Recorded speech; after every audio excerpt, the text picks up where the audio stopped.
Let me welcome everyone. Thanks for being here on such a bitterly cold night. It's the coldest night of the year.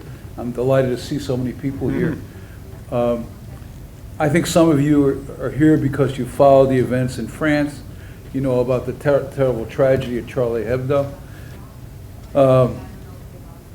And then what happened, is, to use the president's word, the random shootings at the deli, the kosher deli, which he didn't mention.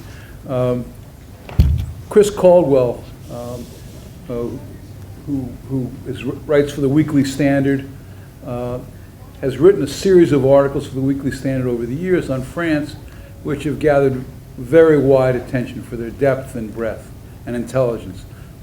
And he just had a piece on Greece that was also striking for the way it saw the changing currents in Europe.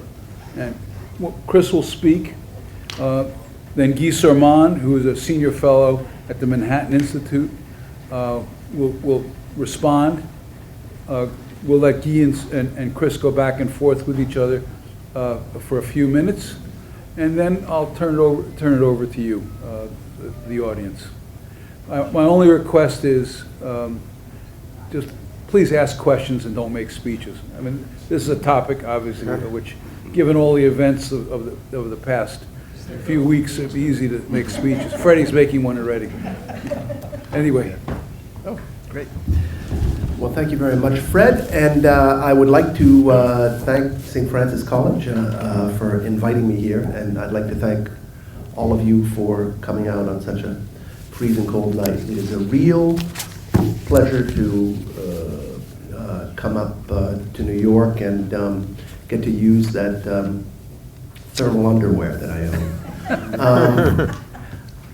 This evening, Fred suggested that I talk a little bit about terrorism and a little bit about social class and grassroots anger in France. To take a couple of things that I've covered. Maybe and I don't want to talk for terribly long, since we have Fred, who has been a professor in France, and we have Guy Sorman, who is a professor and is actually French himself. So I will say that in the aftermath of the Charlie Hebdo killings, France has done, all things considered, quite well. It killed the terrorists. It made an impressive show of unity a week later, but people are quite uneasy still, and you might even describe them as freaked out. There are departmental elections coming up next month in France, and some strange things. Explain the department. I'm sorry. There are departmental elections coming up next month.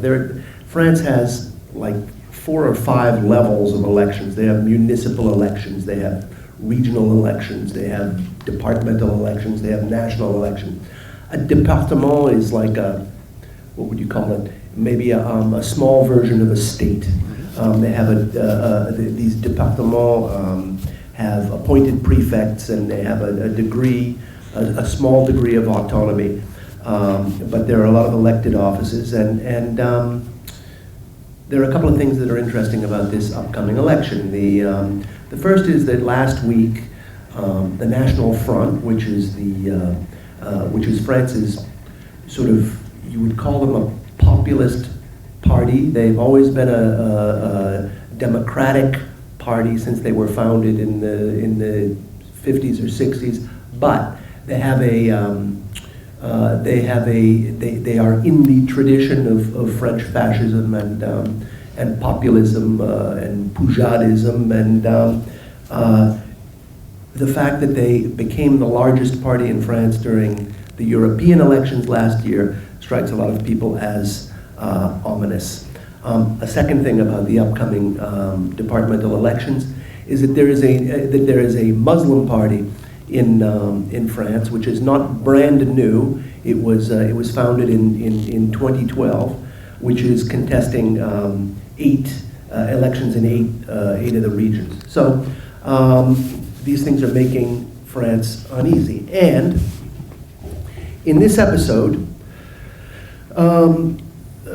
there is a lot of worry about where the French Muslim community is on matters. And this is not really new, but it's a little bit more serious this time. It's a very common worry in France after an episode like this to ask, well, are the Muslims well enough assimilated, as since most of them are the children of immigrants, or the children of, or grandchildren of immigrants, are they well enough assimilated so that they're automatically on our side, or should we worry that these acts have a degree of support among our Muslim communities? Now, in 1995, when there was a terrorist from Lyon named Caldwell, who set a bomb in front of a Jewish school and another one underneath a high-speed train, which fortunately didn't explode, but he killed a number of people. He killed some people in set another bomb in Saint-Michel RER train station. When he was arrested, there were riots after his arrest in 1995, and that worried a lot of people. 3 years ago, when Mohamed Merah, who was the gunman in Toulouse who killed a rabbi and 3 children outside of a Jewish school and killed soldiers, it was clear that he did have a measure of support in his community, certainly from his family. His brother said he was proud of what Merah had done. His mother said she would not convince him to surrender to police. His father threatened to file a wrongful death suit against the French state. And so this was a worry. The contemporary culture of politicized Islam, is what Merah thought he was fighting for.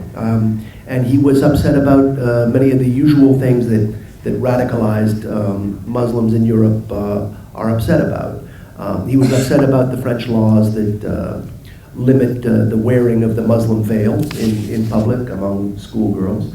And he was very upset about Israel and the West Bank. Now, we should be clear that the Muslim community, the French Muslim community, is not to be confused with the terrorists who arise out of it. But we should probably face that left on its own, it lacks the means, perhaps the courage, and perhaps the inclination to stand up to the faction, however small that may be, that arises in it and does violence. Now, we've had there have been similar worries this time around. For instance, when Charlie Hebdo printed the satirical magazine where the editors and cartoonists were killed, when Charlie Hebdo printed a memorial issue the week after the killings that had its controversial character called Mohammed on it, it was as if the attacks had never happened. You had certain Muslim community spokesmen, and even moderate ones were sort of warning about, that this was an insult, and there was no period of just leaving the Charlie Hebdo leaving the surviving Charlie Hebdo staff alone to mourn in the way they chose. So, as I put it a couple of weeks ago, it seemed like the new drawings were evidence not that the terrorists had failed to kill a magazine, but that the French had failed to heed a warning. I'd also like to say something about the marches after the Charlie Hebdo killings. There was a lot of worrying among the organizers of the marches, including among the left and including among the immigrant left and people who work with ethnic minorities in France, that I'll just quote the president of the Young Socialists of France. She said, the working classes and the North African and West African immigrant kids weren't there. They weren't at those marches. And finally, there's a new worry. There's a new element of worry that enters into French public discussion after this killing, and that is, some people in the French government have blamed intelligence failures for for the fact that the Kouachi brothers, the two brothers who were involved in the Charlie Hebdo part of the plot, that they were not detained and they had been under surveillance until last summer, and then the surveillance was taken off. But I think it's wrong to call this an intelligence failure. I think that intelligence has just simply the camel's back has been broken. There's a volume of surveillance that the French Renseignement Général, or whatever their successor organization is called. There's a number of French domestic intelligence services. They're highly competent. They have a lot of tools. They're generally granted the warrants they need to surveil people. And they've done a really excellent job since September 11th, 2001 at keeping the 800 or so terrorists they're worried about, or suspected terrorists they're worried about, under surveillance. A question of volume has arisen in a couple of ways. One is that the Muslim community has grown, and if you have the same small percentage of people who are inclined towards radicalism in it, you're still going to have more. You're still talking about more young men, and the other is you've had the jihad opportunity in Syria, which dozens of young French kids have gone off and died in, and hundreds have gone off and fought in, and the Kouachis themselves went to the Middle East, and we all are coming to know what ISIS is. In right next door to France. I'm not sure how much attention this got here. It probably got a bit. There was a report that ISIS was considering using Libya as a base for sowing havoc in Europe. By sending large numbers of immigrants there and generally sowing chaos. That was the way the stories appeared in the Italian press, and it worries people a great deal, including in France. Now, it used to be a proud boast of the French that they did things differently than America. There is a way that you could probably sort of try to compensate for being understaffed in keeping people under surveillance, and that would be to do a lot of electronic surveillance. It might not suffice, but the French, there's one thing the French have very often done after terrorist attacks, is that they have generally taken the what you might call the Obama position, which is their first reaction. It's maybe unfair to call it the Obama position because it was kind of George Bush's position after September 11th too. They've reacted by saying we're going to respond, but we're going to respond in a way that's consistent with French values and fair play and constitutional rights. And I think that this is another tradition of French reaction to terrorism, which is maybe an undue fussiness or fastidiousness or a desire to have one's hand stayed in striking back against terrorism. And I remember in 2005, when France had an amazing series of riots in dozens of suburban housing projects, night after night across the country for I think about 17 or 18 days. The report of the International Crisis Group, which did the first study of it, and it was much cited and was taken as gospel, said, well, actually, political Islamism played only a very small role in these protests.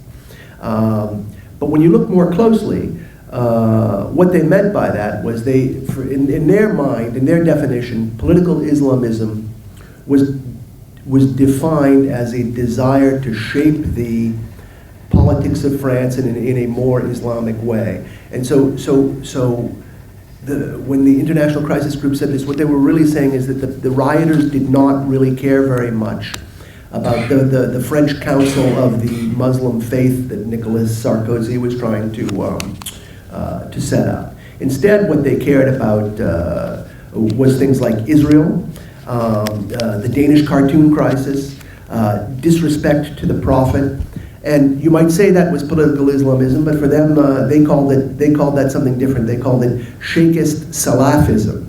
So you often get this splitting of hairs as a way of sort of avoiding sort of engaging with the subject. Hollande did something similar after the Toulouse killings in 2005. He talked about values. He struck a very Obama-esque note. And remember that, that after the Charlie Hebdo killings, President Obama himself sort of described France as the culture and the civilization that is so central to our imaginations. Now,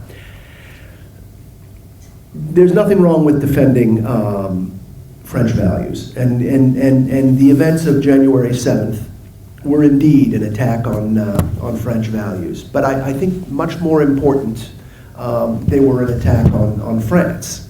And the two terms are often used as if they were interchangeable, but they're not. And the difference, I would say, is that states like France can fight back against terrorism and values cannot.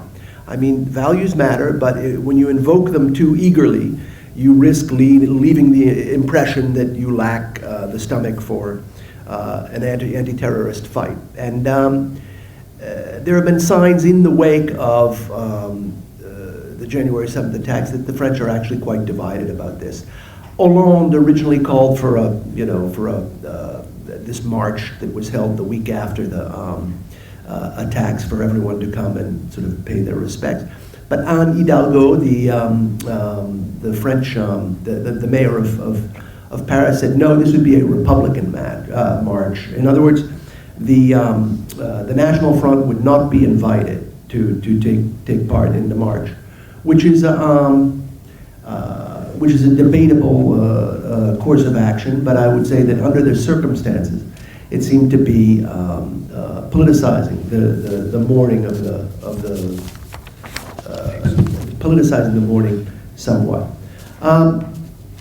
So there's an interesting thing about this insistence on values, this insistence on respecting French values, because it comes at the very moment when the French are becoming much less sure of what their own values are. And I've been struck in recent weeks by just some of the books that are, and I've been reading them, some of the books that have made it to the top of the bestseller lists. Like, there is a talk show personality named Éric Zemmour.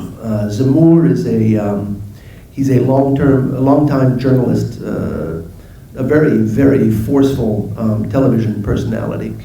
And he's written a book which, you know, not everyone will agree with, but it's a very nicely argued book. It might remind you a little bit of Paul Johnson's books on history, but basically it's a lament for the death of Gaullism, for the sort of France that existed when France was run by General and then President de Gaulle in tandem with or in opposition to, but as part of a complementary system with the French Communist Party. And in Zemmour's book, which is called The French Suicide, was at #1 on the bestseller list for weeks.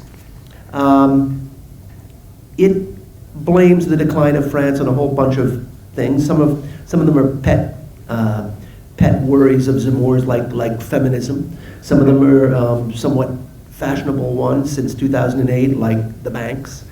Some of them have a more universal application, like judicial activism.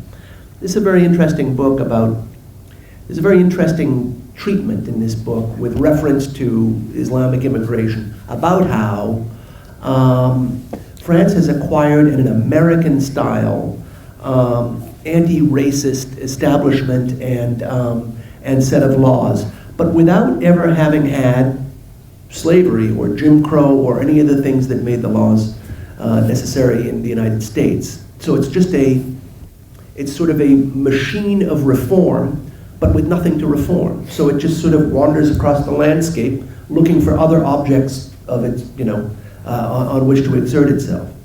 And it uses many of the same tools. Huge economic resources invested in poverty-fighting schemes, exceptions to constitutional exceptions of the like affirmative action, and a good deal of judicial activism. So French courts have since 1972 followed a principle of non-discrimination between French and foreigners. So it's very difficult to enforce anything at all on the grounds that a person has come to the country illegally or is not working or that sort of thing. Zemmour, I would say that the gravamen of Zemmour's book is that France has made two big and closely related mistakes over the past generation. And the first, in his view, is that it has embraced American-style capitalism, which is a system which he believes its economy and culture are not adapted to. And the second is that it has accepted more immigration than its institutions can handle. Zemmour himself, by the way, is of North African Jewish descent. His parents were both come from North Africa. But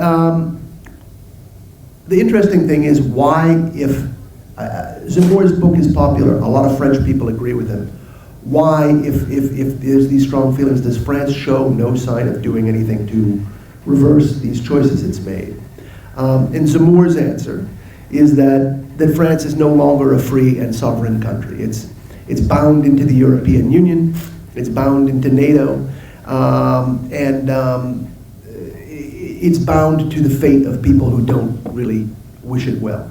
Now, so far, what Zemmour describes is just a sort of an ordinary, disgruntled, nostalgic French person's view, but there is also an indication that these ordinary, disgruntled Frenchmen are beginning to get a little bit apocalyptic and are tending to, let's say, consider alternatives. He talks about, so Zemmour, for instance, talks about civil war. He does not urge civil war, but he says that the situation seems to be making civil war inevitable in France. He says, today, our elites think it's France that needs to change to suit Islam and not the other way around. And I think that with this system, we're headed towards civil war. Now, it's interesting that others are sort of sounding the same note. Right after Zemmour's book was at the top of the bestseller lists, on the very day of the Charlie Hebdo attacks, Michel Houellebecq's new novel was released. It's called Soumission, Submission, which is the French translation of the word for Islam, and it's got a lot of, it's a sort of a futuristic political fantasy. I don't think it's his very best book, but it's kind of interesting the way his imagination is running. He thinks that he sees the future of France as being between basically a party of immigration and Islam abetted by the socialists and the present UMP and the various successor parties to the National Front, whom he calls the identitarians. And there's a character in this book who says, sooner or later, civil war between Muslims and the rest of the population is inevitable. They draw the conclusion that the sooner the war begins, they being the identitarians, they draw the conclusion that the sooner this war begins, the better chance they'll have of winning it. And this is not, this is not reading, I'm not reading a sort of a self-published book, by the way. This is the #1 selling book in France still, written by France's best-known novelist, and this is published a couple of weeks ago. I was also struck that a couple of days after the Charlie Hebdo killings, there was a sort of an indication on Le Monde's website of how the French people have a sort of hair trigger. They're very nervous about this, and there was one item on Le Monde that was shared vastly more times than any other item. You know, there were all sorts of interesting stories about what had happened at Charlie Hebdo, and the second highest was, you know, how other Europeans were reacting. That was about 5,000, and there was, you know, there was a story about Muslim children. There's a story about Muslim children sort of not being as sympathetic as they should be, and that was about 6,000. But there was also the top story was shared about 30,000 times, and that was a story about reprisals at mosques, and that's a sort of that's the sort of story that's like, it's like a weather report in an unstable society, and it's a worrisome thing that would be the top story. And on top of that, you have a steady flow of polls that show that somewhere around 3/4 of French people consider Islam incompatible with French society to begin with. Now, Zemmour's point, and I want to stick with Zemmour for a little bit, is it places a part of the problem in the existing French political establishment. He does not think it's something that's landed from outer space. And to sort of, when you hear about someone who's very critical about immigration, and he's very critical about feminism, but he's also very critical about banks and capitalism, it doesn't really, it's tough to think of an analog in the United States, you know. Someone like Pat Buchanan maybe would be an example, but it's a very small political tendency.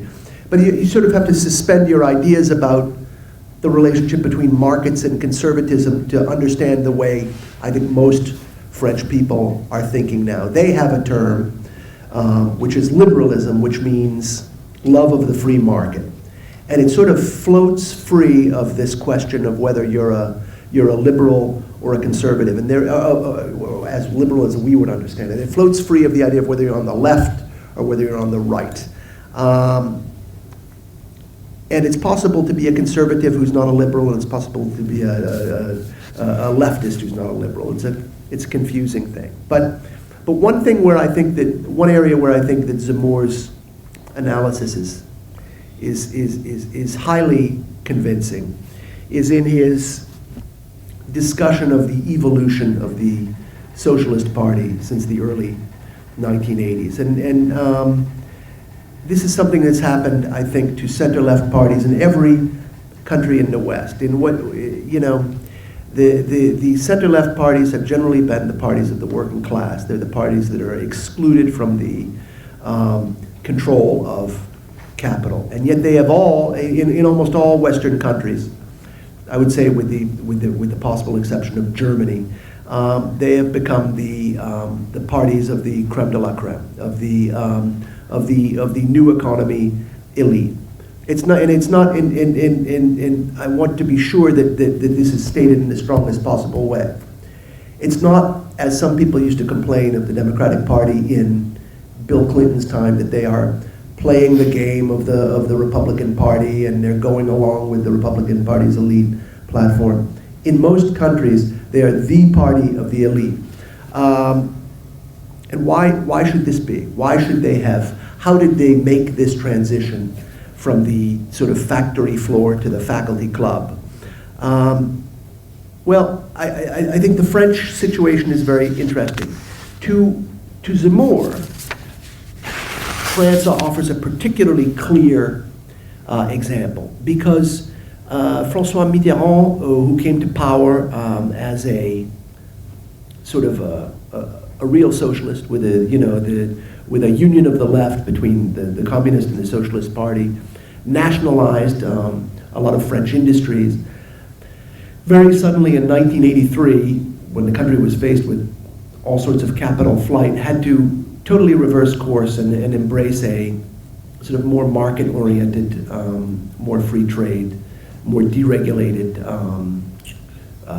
system. And it was at about exactly the same time that Mitterrand began to pursue this more social politics, the politics that's oriented more around minority rights and lifestyle freedoms and that sort of thing. So for Zemmour, they are all wrapped up together in the person of Mitterrand. It's very difficult to find a person who, in our tradition, who embodies both capitalism and social liberalism. But that is, I think, the most common understanding among French people who are disgruntled right now, that the liberationists in both the society and the economy are essentially allied. I'm afraid I've moved a little too slowly through this material, and so I'd like to just close with a couple of thoughts on what is going on. Yeah. You have another 10 minutes. It's all right. Okay. Yeah. Well, I'll fill it up. I'm sure. I think people. It's very hard to overestimate the unpopularity of François Hollande. His poll numbers are unbelievably low, and in the same way that we tend to think there's something to global warming because 8 of the warmest years in history have been in the last 10 years, maybe there's something systematically going wrong with our politics, because the lowest recorded popularity ratings of politicians in the West have tended to come in the last 5 to 10 years. I think Gordon Brown was down. Gordon Brown hit the teens, which was an unprecedented sort of sub-Nixonian fall. And people were amazed that George Bush made it into the 20s, but Hollande has fallen well into the teens. He's fallen well below 20%, to the point where, when the country rallied behind him after the Charlie Hebdo attacks, his popularity rose back up to 20%. If you ask people questions about how they feel about certain institutions and how much faith they have in them, 58% of French people want less Europe. They want the European Union to do less. That's a big reversal from 10 or 20 years ago. And I have to say that I'm constantly reminded in France of the words that former Nixon-era Attorney General John Mitchell said just before Watergate. He said, "This country is going so far to the right, you're not even going to recognize it." But, of course, Watergate changed that too. Now, I think that is true. I think that France is really shifting. It's interesting to see that Nicolas Sarkozy, who was sort of repudiated in the last election, I think you could say that he's the UMP, the Gaullist successor party candidate, vaguely conservative. I think you could say that Hollande won by not being Sarkozy. Sarkozy seems to have regained control of his party, and will probably take it in a more conservative direction. I would say that he was already going in that direction. In the last election, he gave a really astonishing speech at Grenoble, which led a lot of people to compare him with the National Front when he said, "We're suffering the consequences of 50 years of immigration, insufficiently regulated, that have led to a failure of assimilation," he said. He urged the introduction of mandatory minimum sentences of a severity that's absolutely shocking in France. 30 years for attacks on police, and he mentioned the possibility of stripping French citizenship from certain newly naturalized citizens convicted of crimes, which I cannot describe to you what a serious taboo that is, given the conduct of the Vichy government in removing French citizenship from recent immigrants in the 20s and 30s. So I have to say it seems that the country is really drifting into unfamiliar waters. I had a few specific examples to give of those, but perhaps we can let those emerge in the course of a discussion. I think we're ready to hear from Guy or Fred, or whoever would like it. Guy? Okay, thank you.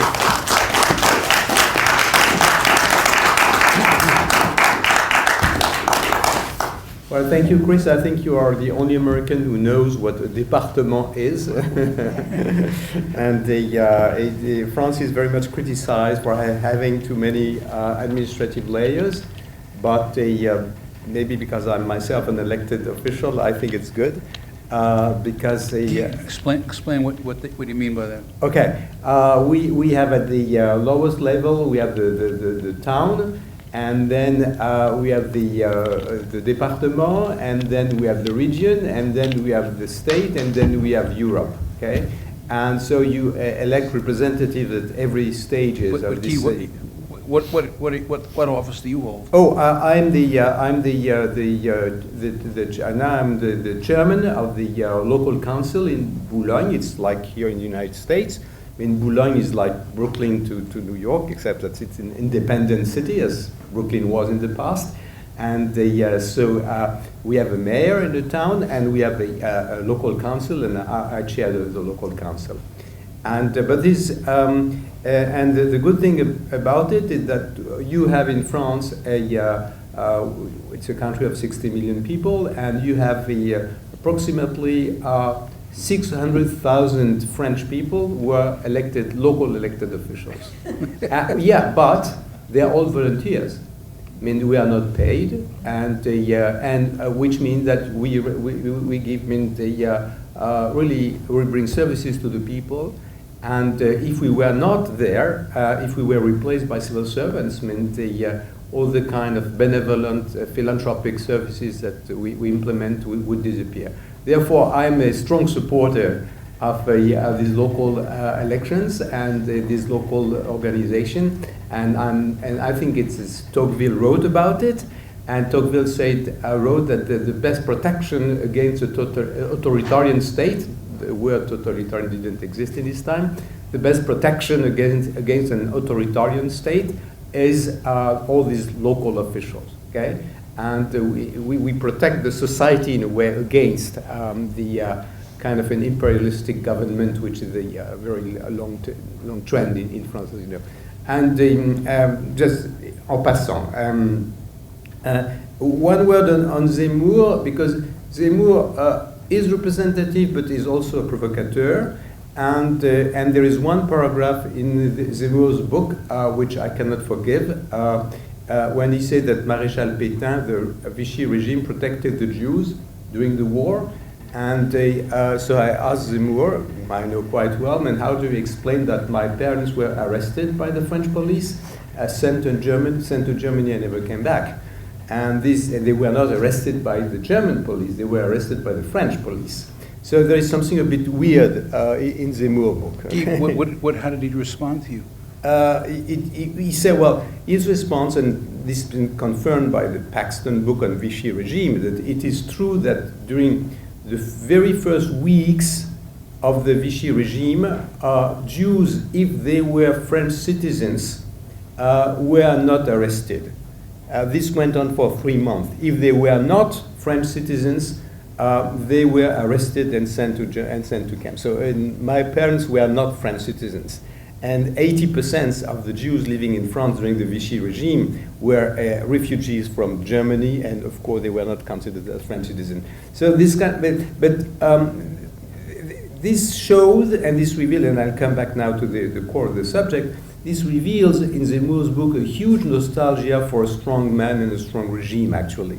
And he goes as far in his love for strong men to support the Vichy regime, and not only de Gaulle. But I want now to come back in an orderly fashion, an orderly way, and tackle with what Chris explained, and basically you talked about two different subjects, which are of course related. The first is what I would call the French malaise, and the second is the Muslim problem. One of my book I call the Arab problem, because it's most of these Muslims are Arabs, and this is a meaningful distinction. French Malaise is for real.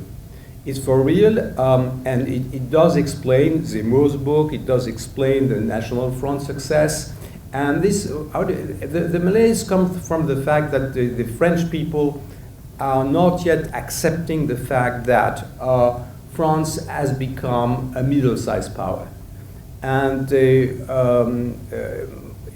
my generation, and even I see that with my children, are educated in the in kind of a cult and idealization of the French Empire when the French language was ruling the world and the French military were everywhere. And you had in classroom, you have this map of the world where all the countries controlled by the French were, I don't know why, they were in pink. So, pink was everywhere, from Vietnam to Africa and Guyana in Latin America. And so the French lived with this nostalgia of the empire and the great country and the dominant culture and dominant language.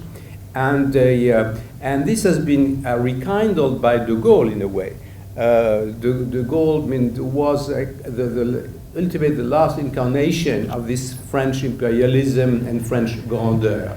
And so many French suffer from, are not yet accustomed to the fact that we have become not only a middle-sized country, but not totally independent, as you say. We are part of the European Union. And this has been a deliberate choice after the war. The main reason why the European Union has been built was not for to follow an economic rationale, but in order to impose peace on the European continent after 1,000 years of war. And today, most of the critics against Europe tend to see Europe as kind of an economic, rational or absurd construction, but it has been built to make peace between France and Germany, basically in England. But people, get so accustomed to the fact that now you can go for the weekend to Germany, Spain, or Italy without a passport and without any control and using the same currency. It's so evident that we forgot that it's totally new.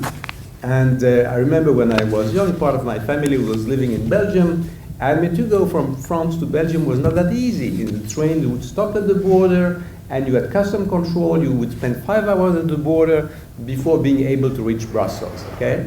And so that the world that I come from. So, but there's nostalgia for the empire, nostalgia for what France was and is no more. And also, the French were especially ill-prepared to cope with globalization and diversity.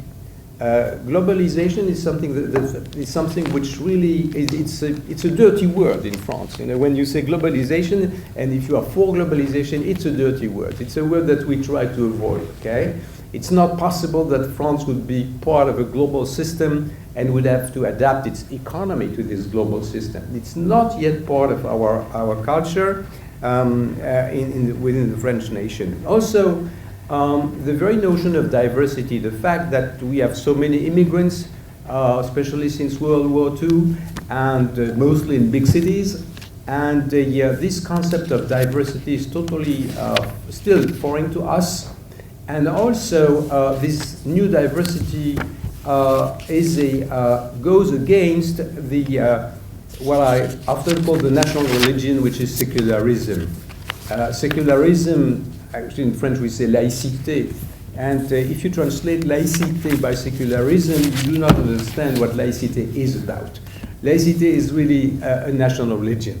You are educated at school, to be laïque, that to put the state and the republic above everything, and to hide your personal feeling and religious feeling. So secularism is really the national ideology.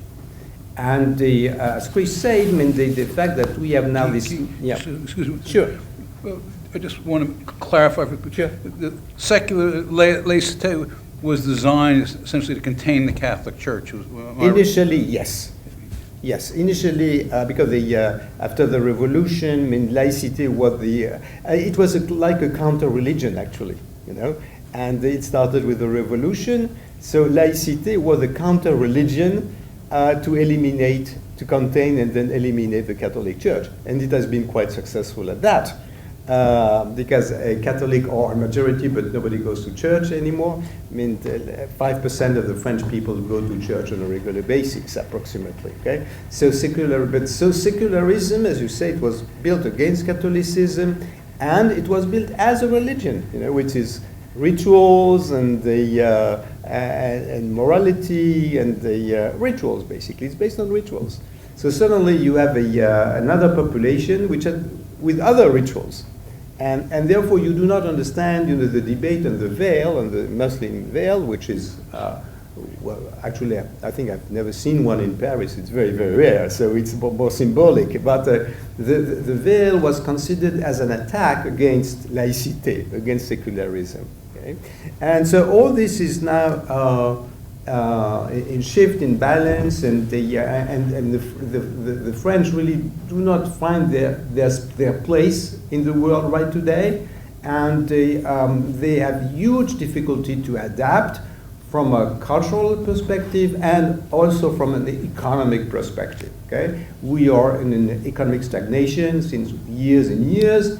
Largely because we have been unable to adapt our economic policies to the world as it is.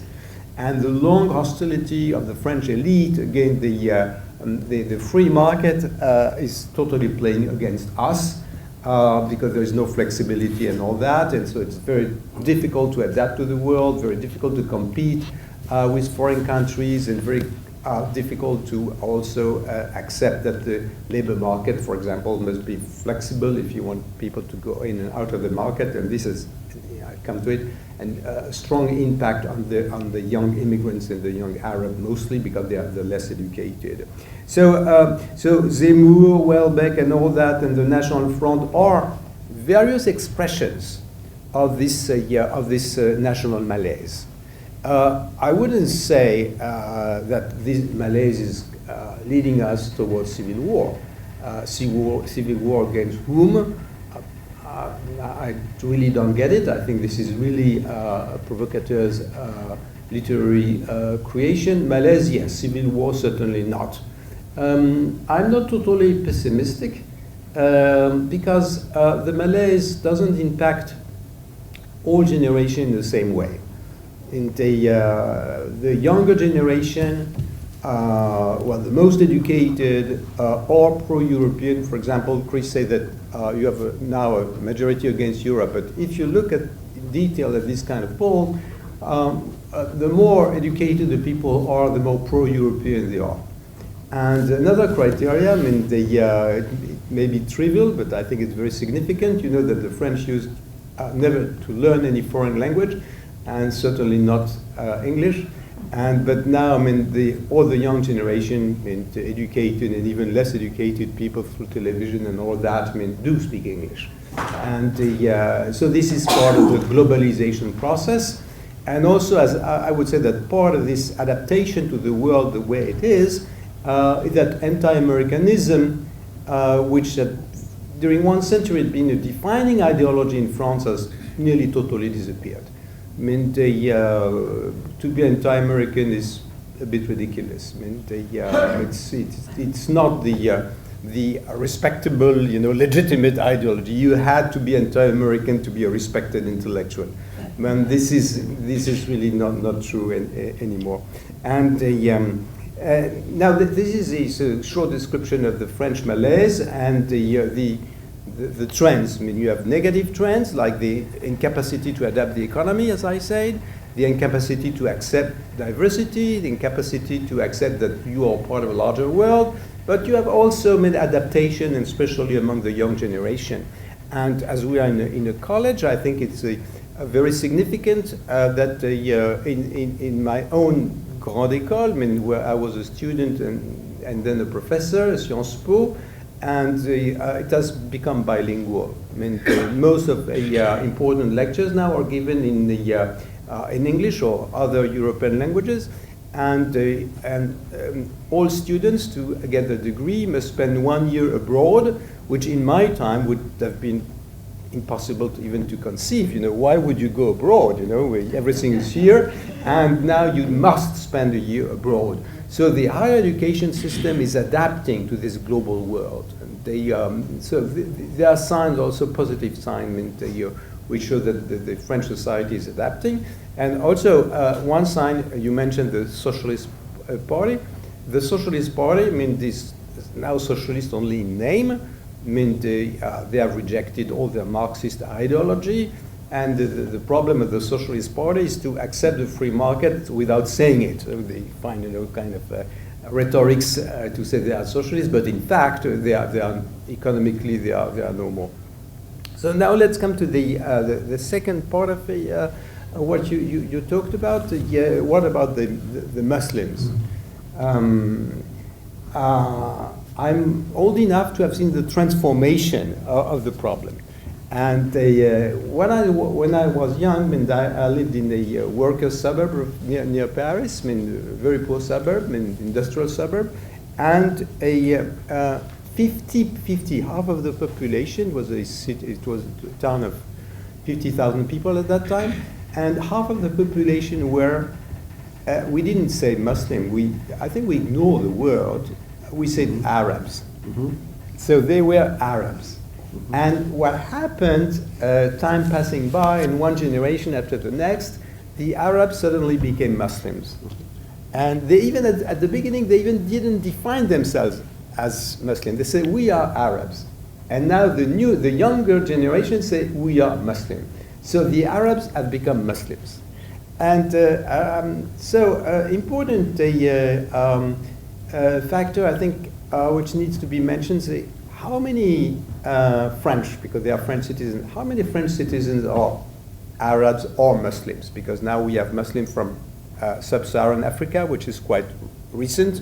Before that, they were all from Northern Africa, okay? And the majority is still from North Africa. So how many are there? The answer is we don't know. We don't know because the French law prohibits any ethnic or religious statistics. So we don't know, and the fact that we don't know allows to say anything. There is a lot of exaggeration, especially in the New York Times. I've read paper in the New York Times saying that 20% of the French people are Muslim, and this is not true. And the most rigorous statistics we have is that between 8 and 10% of the population is from Arab or Muslim origin, and they are heavily concentrated in a limited number of cities. So if you go to the province, you won't see any of them. They are concentrated in Paris, Marseille, Lyon, and this kind of place, Lille, and so forth. So 8-10%, you can say, but 8-10%, but it can reach 50% in certain part of the Paris suburbs, for example. So it's limited at the national level, but it's heavily concentrated. And the social problems and terrorism come from this part of the population heavily concentrated in Paris or Lyon suburbs. Now, if we focus on the Arabs, are they Arabs or are they Muslims? And the answer is not that clear because the Arabs, mostly those who come from Algeria, are very secular. Algeria being a secular country, they receive a secular education and they come to France, which is also a secular country.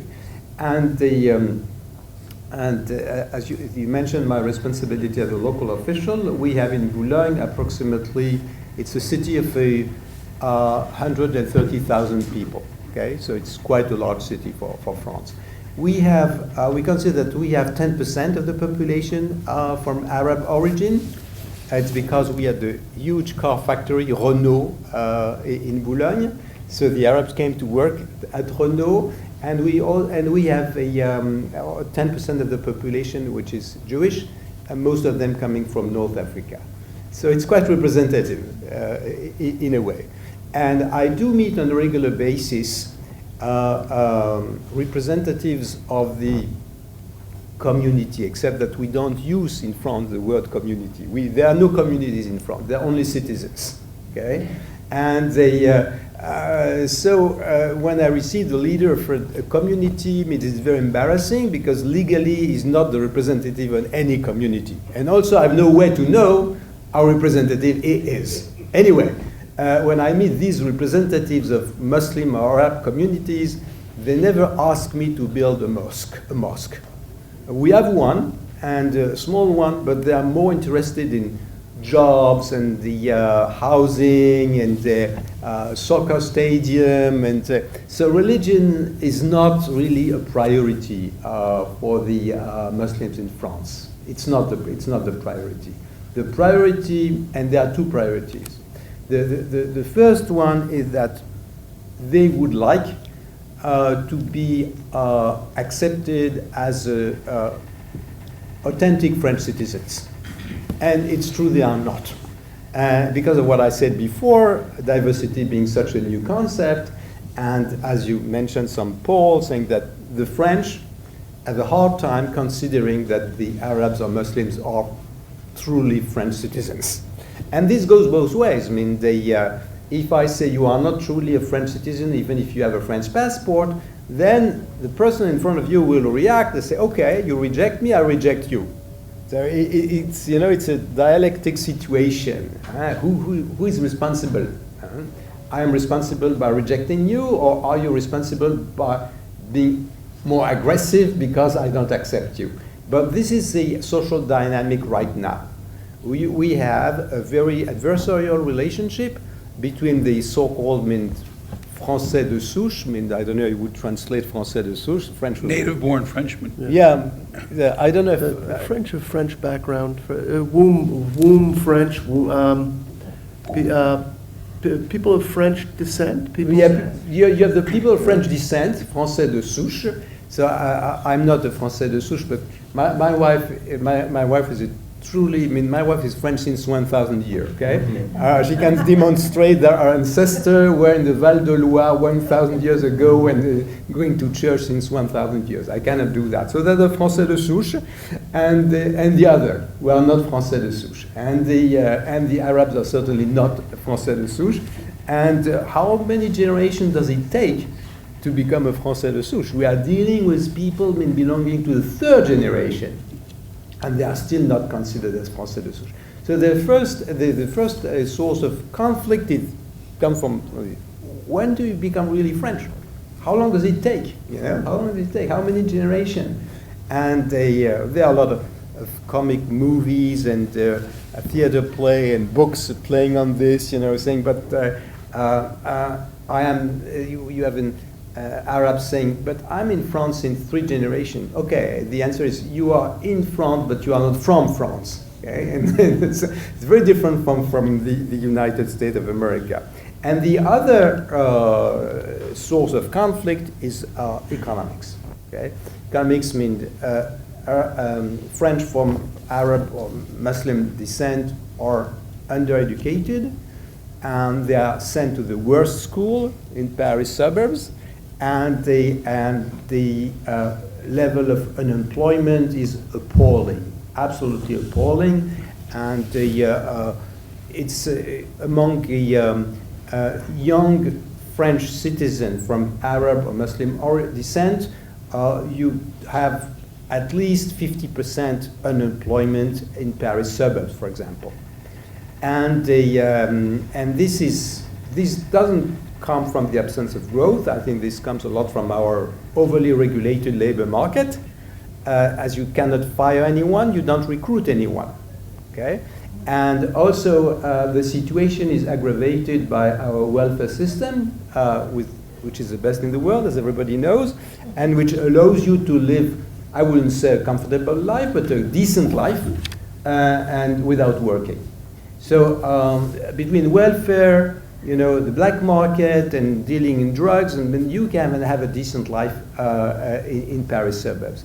And so what we have seen is the evolution of immigrants who came to France as Arabs to work in factories, to a third generation which is undereducated, which is not recognized as fully French, who speaks its own dialect also. You know, they use a kind of dialect that I cannot understand, and they live at the periphery of the society, at the periphery of the economy, and this is the pool where the Islamist leaders will recruit the potential terrorist.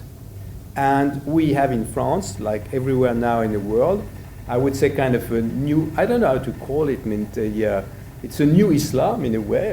It's a new Islam. Is it jihadism or political Islam or Islamic fascism? We are looking for the right word.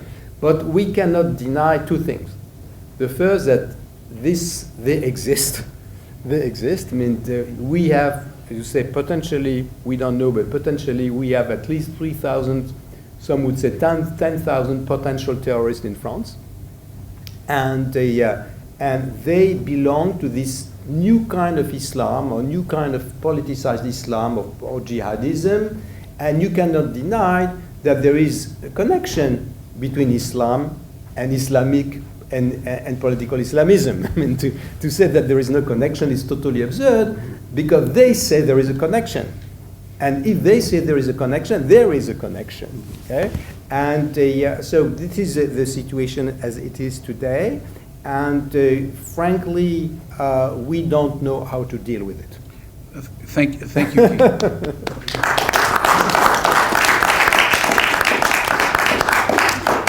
Why don't we let Guy and Chris talk back and forth to each other for a few minutes, and then I'll open it up to the floor. Chris, how would you? That's an interesting thing. I'm not sure. I'm not sure that I'd agree that Algeria is a secular country, or that but I think you're generally right. You're certainly right about the identity of Muslims in the 60s. I think that I don't think that anyone thought of the religion of people when they were coming in the 1960s. I don't know if the immigrants did, but there was no political Islam. I mean, I guess it existed in embryo in the works of Said Qutb in Egypt, and Maududi in Pakistan, but no, it wasn't there. And what you would worry about would be what was Sirhan doing in this country? He was an Arab nationalist. I mean, no one worried about his theology, really. That was not, it didn't, I mean, people devoted a lot of thought to him, but what he thought about God was didn't really figure in the discussions after the assassination of Robert Kennedy. So, there is something funny, I think, about the socialist attitude towards the economy. I think that I think we need to draw a distinction between being a free market party and being a pro-business party. And I think that it's been very easy for parties of the center left to become pro-business parties. It's been much harder for them to become free market parties. And in fact, if anything, there's been a little bit of backsliding on parties of the right towards towards business, because as business plays a bigger role in funding elections, it becomes more and more tempting to do nice things for business rather than to write rules from which all can benefit. And I'm afraid that I'm not impressed with our progress in that sense in the last 20 or 30 years. Yeah, and about Algeria. I mean, Algeria was a secular country when the immigrant left Algeria, and Algeria is more and more an Islamic country. In large part, I think, because Islam is the only way to react against the authoritarian regime and the corruption of the regime. It's very much like in Egypt. I mean, and I think also we have to relate this emergence of the political Islam and terrorism to the situation of the whole Arab world, which is a disaster, and which was not meant. When I was a student in the 60s, it was not the case. I mean, until the 60s, the Arab world seem to progress and to develop normally.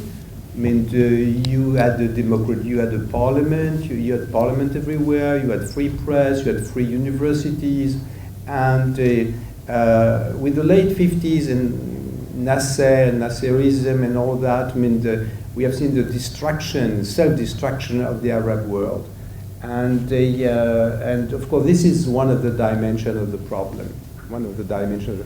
I think the political Islam emerged largely in the Arab world because of the disaster which is the Arab world. And if I may make a distinction between Muslim and Arabs, I mean, I will quote the former president of Indonesia. He was president for a very short time. His name was Gus Dur.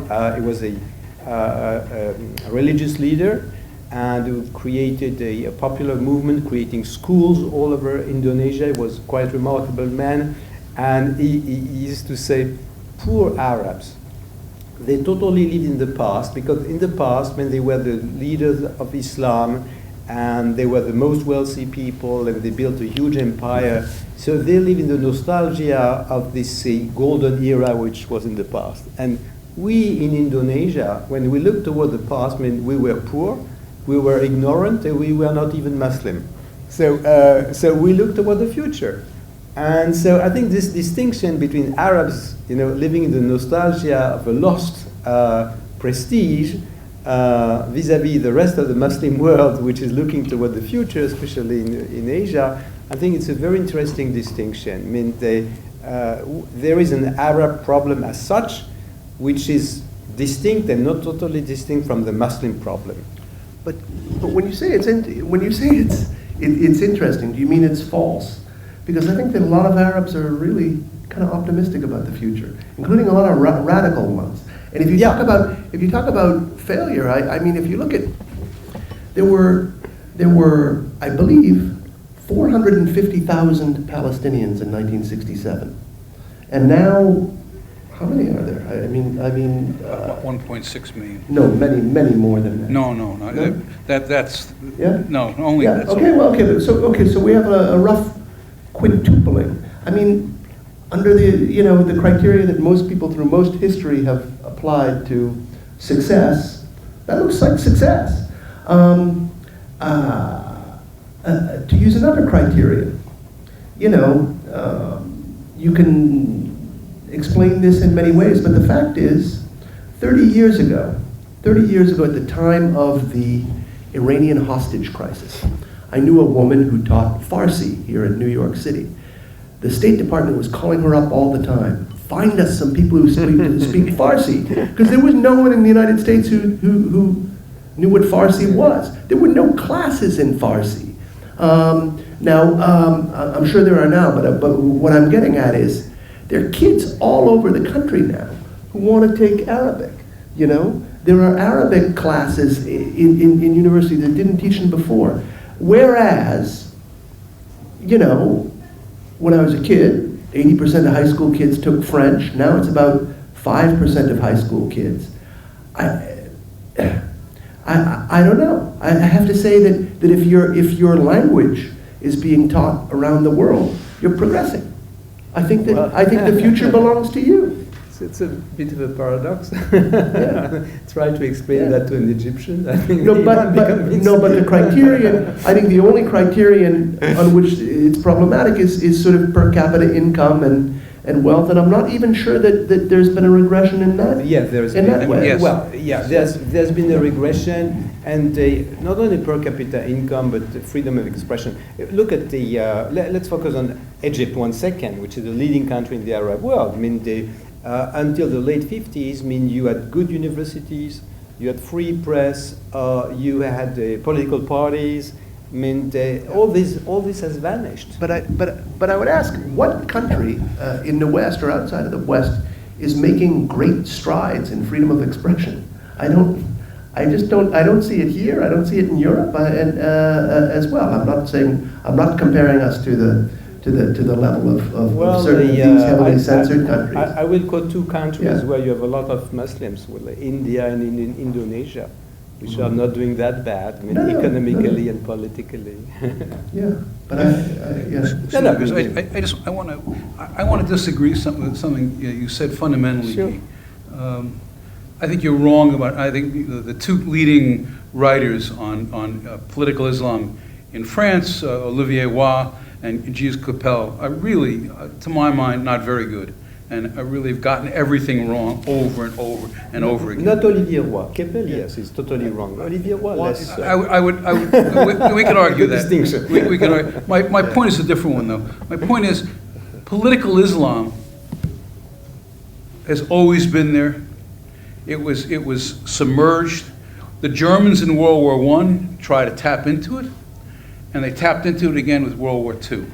And a lot of what was today is political Islam is part of the result of German influence on the Arab Islamic world.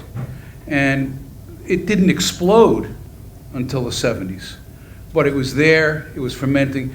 In 1948, the American journalist I.F. Stone was in Palestine, and he was watching the Israeli army fight against all the Arab armies.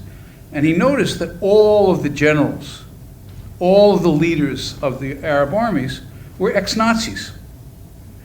The Nazism, the ideas of the Third Reich and the ideas of Islamism melded in the 40s and 50s due to German influence, and continue to percolate. So that this exploded, yes, but this was there for a long time, and not now. I'll give you, there's a long list of books. I mean, essentially, it's in the last 10 years that people have begun, historians have begun unearthing this and putting this together. No. I mean, I totally agree. I mean, there is an explosion of political Islam which attract younger people who usually are not very knowledgeable about Islam, for whom Islam is bring them kind of a legitimacy and I'm a hero and I belong to a long history. But you are totally right. I mean that the ideological roots and even theological roots are very ancient. Yeah, I'm not. Go, and then I'll. No, I know that the higher ranks of the Egyptian army were close to had a lot of contact with Germany. I'm not sure how widespread around the Muslim world it was, though. The Syrian, not Jordan, because Baathism maybe has a link to it. The Baathists were not metaphorical fascists; they were copycat fascists. Yeah. But I don't know how wide. I don't know how. It's very wide. How wide it is in the Muslim world. In the 40s and 50s, it was, and it had an enormous. There's a very good book called "A Mosque in God." Oh, Ian Johnson's book, The Yes. Mosque in Munich. Thank you. Yeah. Oh, yeah. Is that what it is? Yes. Mosque in Munich? Yeah, thank you. I was going to say the wrong city. Guys, would you both talk about the no-go zones for a minute? That's a big topic, a big topic here. How many are there? How extensive are they? How important are they? Yeah, I don't know how many there are, but I think I've been certainly 5 years ago. I was in neighborhoods that are as lousy as any in France. I don't know exactly what is meant by a no-go zone. There are places where the police have trouble penetrating, and I would say that if you could think of the South Bronx in the late 1970s, there were probably neighborhoods that were. Well, I mean, there are places that were pretty well fortified that the police didn't go into. There's not as many guns in French neighborhoods as there were in American neighborhoods around 30 years ago. But you still have things. You still do hear about sort of like ambulances having hard times getting into to sort of like take people out who've had heart attacks. So there are these bad areas. If the police need to get into an area, they will go. But it's kind of like maybe Los Angeles was in the Daryl Gates era. They go in sort of as a military force, heavily reinforced. I mean, if you look at what was the name of it? Villiers-le-Bel in 2007. wasn't when you had riots there, okay? That was a couple of years after the big wave of riots. And it was Sarkozy's first big test. He decided that he did not want this to spread these riots. Villiers-le-Bel, I don't know how many hundred or a couple thousand people it had in it, but they went in with how many police officers? They went in probably with 1,000 police officers, yeah, you know, yeah. to sort of. So that's the sort of. I think that's what people mean when they talk about a no-go zone. I don't think there's any.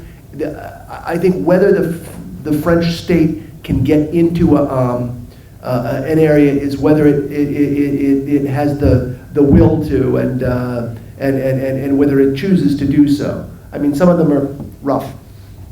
Yeah, nothing to add except maybe that we have endless discussion in France about should we put people in jail and we have no Giuliani, okay, in France.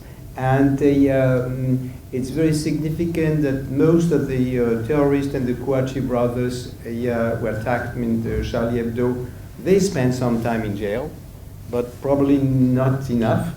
And the judges in France tend to be extremely tolerant.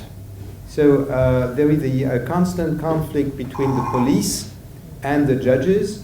So the police would arrest the young guys considered as dangerous, and the judge would say, well, these poor guys, they are victims of the society, and so they have a lot of excuses. So we don't have an encompassing policy or theory regarding crime and how you treat crime. I mean, the police is rather repressive, but the judges are rather tolerant. And so it's very different. It's the situation, as you say, you had in the U.S. in the 60s. Yes. You know, I don't know. I'm not a labor economist, but there are a couple of things that are interesting. One is I know that there have been a lot of these blind resume studies that that show that if you give people equal qualifications in the same name, that the Muslim people with the Muslim name do not get called as often. So that I think that there's probably a degree of exclusion from certain white collar jobs to the extent that they do hiring that way. There's another trend that I can't give you any numbers on, but I've heard almost everyone who's talked about it remarks upon it, which is that any occupation in which you can self-credential, like being a doctor or being a lawyer, is likely to prove attractive to Muslims in France. But I think that in general there's a pattern of what I mean by self-credential is anything where you don't need to be hired by another person, where just the acquisition of a credential gives you the job. I don't know, but I don't know the specific details about job exclusion and that sort of thing. Well, the job exclusion comes from the fact also that most of these young Arab people are undereducated also. But it's true that all the kind of blind tests show that there is a reluctance. If you are called Mohammed, you'll be less easily recruited than if you are called Jean-François. That's very clear. But there is, and I wanted to mention that there is a distinction between the economic and social situation of the Arab French men and French women. Arab women are more easily recruited. There is more trust vis-à-vis the Arab women than vis-à-vis the men. The Arab men are considered as potentially dangerous, okay? And on the contrary, the Arab women are considered as willing to assimilate into the society. So that's the way we look at them. Is it true? I think it is. And as I told you, ethnic statistics are forbidden in France. So I have my own statistics at City Hall. In France, you can marry only at City Hall. So among my obligation or occupation, but I think it's the best part of my job, I do a lot of weddings, and it's on Saturday. And my own statistics confirmed by other city halls that is half of the Arab women marry non-Arab men. So you have and this is a rate of intermarriage which never happened with former immigrants. It's very interesting. The women are showing the trend. They're more easily recruited, more easily assimilated, and more with a tendency vis-a-vis intermarriage more than men. Okay, I'm Jewish and I feel safe. But I don't look like her. Okay, I'm not wearing any distinctive costume. I don't wear a yarmulke. No, I don't. No, your question. I mean, I think there is reality, and I will deal with that in a second, and kind of some overstatement. I've read in the New York Times, not to mention it, some articles which were really outrageous and totally unrelated to what was going on, saying that all Jews in France felt really threatened, and I will make, on an existential basis, it's not true, and also there is a huge difference between being Jew today in France and to be a Jew in France before, not to mention the Vichy regime. Anti-Semitism as an respectable ideology has disappeared. I mean, when I was young, it was still there. I mean, the bourgeoisie, the intellectual could be anti-Semite, and it was nearly respectable to be in the bourgeoisie. I mean, to be anti-Semitism was really the ideology of the bourgeoisie. Okay? This has totally disappeared.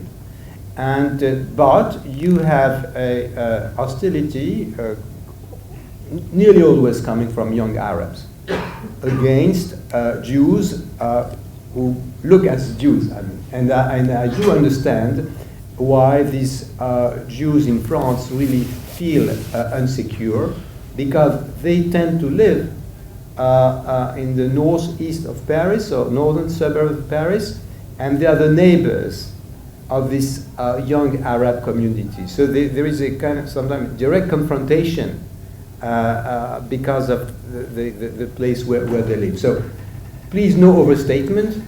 I think 90% of the Jews in France feel quite at ease in France, and I think feel much better today than certainly they were in the time of my parents and grandparents who didn't live in France, but if they were. And the Jews who feel threatened are also the most religious Jews, and so they have a stronger tendency to go to Israel. But do they go to Israel for religious reasons, or because they are threatened in France? I mean, the figures which are given, I think it's 5,000 people, Jewish people every year who go to Israel.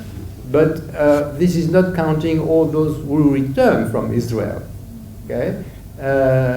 So there is not a significant increase of emigration toward Israel, and also this has to be compared with the emigration of the French people toward other countries like the United States. For the first time in the French history, emigration out of France is extremely significant. Extremely significant. For the first time in the French history, you have huge French communities here in the United States. I mean, 400,000 French people. In England, I mean, 300,000 or 400,000 people. This never happened before in the French history, as you know. So the Jews are also part of this general movement, not only as Jews, but also as French, looking for economic opportunity. So I have a balanced view of the situation. That's a good point. But I would say, and the numbers you generally get are from there's an Aliyah office in Paris that counts these things, Yeah. and that's how you can get these numbers. But I do recall when I first looked at them about 10 years ago, they were about half of that. They were about 2,500 or 3,500 10 years ago. I think the situation is a little better than it was in, say, 2002, during the Second Intifada, when Jews were getting beat up quite frequently in the streets.